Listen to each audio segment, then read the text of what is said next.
Imagine asking a computer to draw a cat wearing a space helmet riding a skateboard on Mars.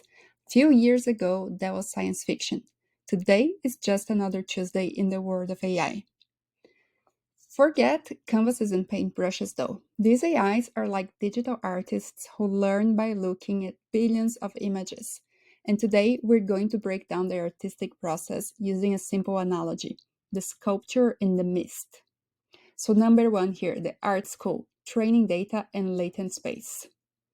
Just like our large language models or LLMs, these image AIs start by eating.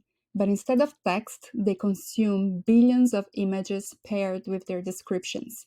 Every picture of a cat playing, or a cat on a skateboard, it's all fed in. The AI learns what cats look like, what skateboards looks like, and how they relate to each other. Now, the AI understands the latent space. Think of it as a huge invisible art gallery where similar concepts are grouped together.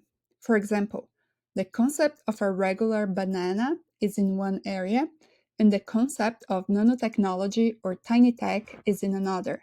That's how, when you ask for a nano banana, the AI knows exactly how to combine the shape, color, and technical style into a single cohesive image.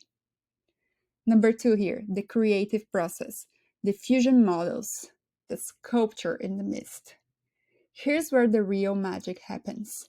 Most modern image AIs use something called diffusion models. Imagine you're a sculptor in a workshop, but the entire room is filled with thick mist or fog. You can't see anything clearly, just a fuzzy random blur. This blur is what the AI starts with, pure noise. Now, someone whispers a prompt to you. Sculpt a cat riding a skateboard. You can't see the final cat, but you have all your training and knowledge.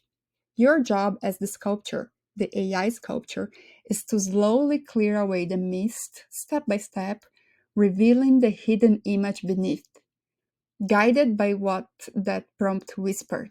Each tiny bit of mist you remove, you're trying to make the emerging shape look more like a cat on a skateboard, according to all the cat and all the skateboard images that you studied. This clearing the mist process is called denoising. The AI runs through hundreds, sometimes thousands of these denoising steps. Each step refines the image, adding detail, color, texture, moving it closer and closer to what the prompt describes. It's like gently shaping the clay, then adding fur, then the wheels, all out of the random noise. Third step here is the artist's vision and the blended error. The final piece of the puzzle is prompt engineering. This is your ability to communicate your artistic vision to the AI. The more specific and descriptive your prompt is, but even the best sculpture can slip up. That's why sometimes the AI generates things that look almost right, but not quite. Think about how often you see AI struggling with human hands, giving people too many fingers, or badly mangled text on signs. That's a direct result of the denoising process not being perfect.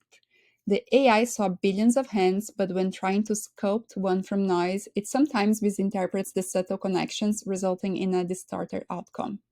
So, AI generators are not truly imaginative in a human sense. They are incredibly sophisticated sculptures working in a digital mist, meticulously denoising random pixels to reveal an image that matches a description based on billions of examples they've seen. Now, what is the wildest AI image you have ever generated or seen? Share it in the comments below.